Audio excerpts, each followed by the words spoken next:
welcome to MacKenzie Dickerman.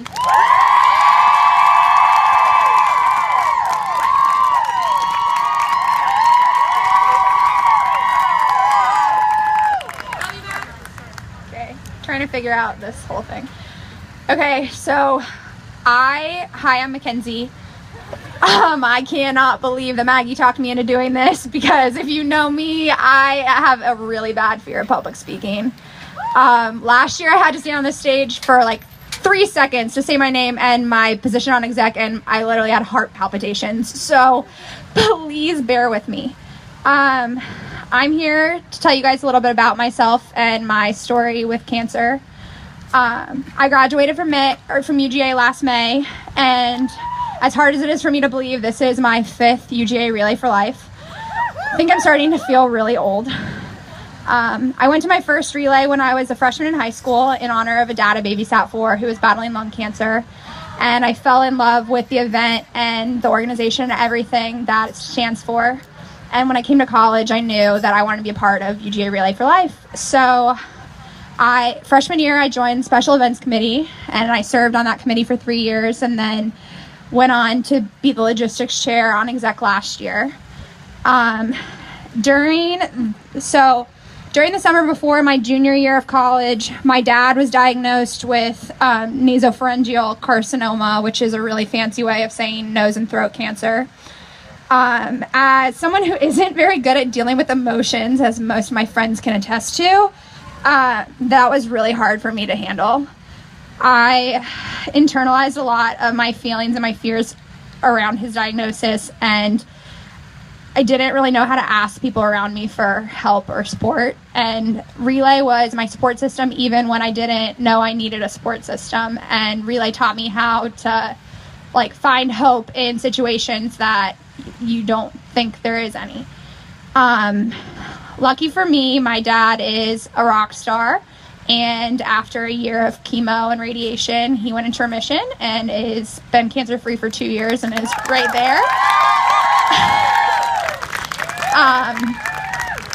And then, so even though I spent so much of my college experience surrounded by cancer, I still never really thought about it as something that could happen to me. And that all changed last fall. Last September, I went to the doctor for a well visit. Really, I was just there to refill my Adderall, and I had a swollen lymph node that I noticed the week before, and it hadn't gone away, but I wasn't feeling sick, so I asked about it just in case I was getting sick and didn't have symptoms yet. So my doctor checked it out, thought it was a little weird, decided to do an x-ray and some blood work just to be safe.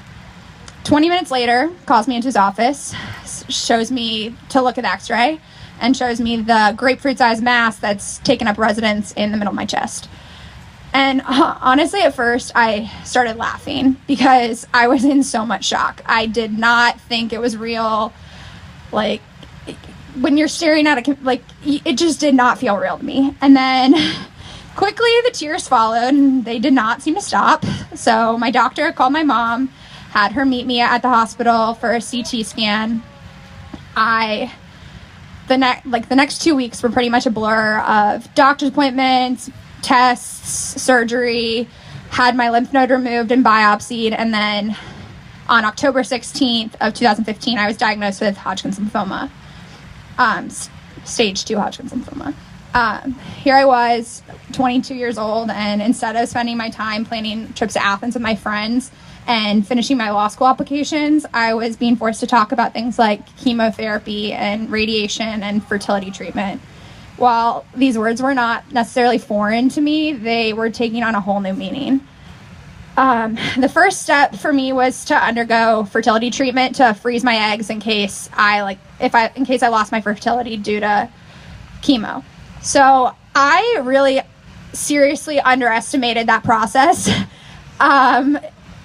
3 weeks of endless shots, ultrasounds, blood work later, and there are officially 16 future baby MacKenzies in a freezer in Charlotte.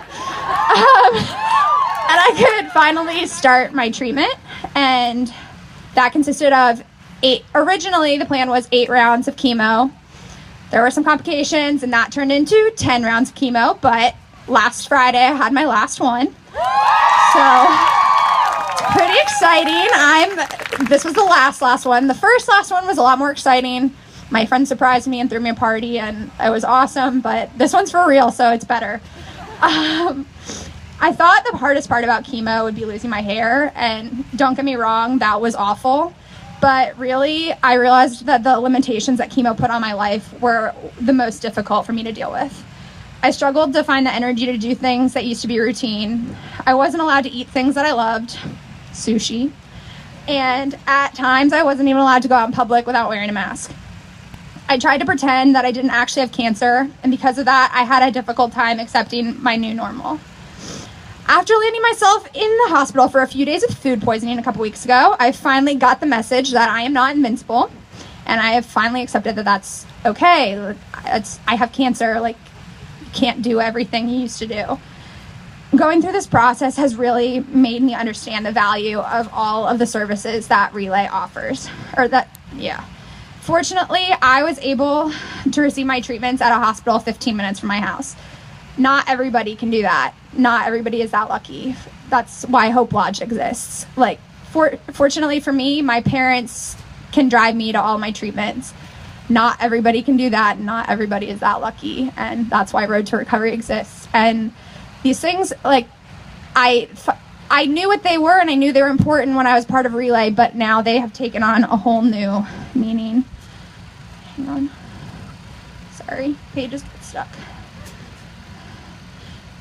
We talk a lot about the research that Relay funds, which is obviously so important. And my type of cancer has an 85% survival rate because of the research that American Cancer Society funds. So that's awesome. But now I really also appreciate the other aspects of Relay that are sometimes overlooked. And most importantly, Relay for Life provides hope. Last night I was at a Mumford & Sons concert, much to my mother's dismay. I was not wearing a mask. She was not happy. And there was a lyric that really stuck with me. It's a line, "I'll find strength in pain." It's a short line in a song I've probably heard 100 times, but last night it really got my attention.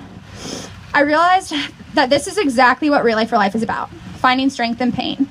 Every person on this field tonight has been affected by cancer in some way, and each of those experiences were undoubtedly painful. But instead of letting cancer and that pain that it caused consume us, we all decided to channel that pain into something greater. We decided to fight back. So tonight, while I still relay for all the reasons that I did before, I now have some new reasons to add to the list. I relay so that no cancer patient ever has to feel like they're battling this disease alone. I relay for my 23rd birthday. And most importantly, I relay so that no one will ever have to hear the word, or so that one day no one will ever have to hear the words, "You have cancer," ever again.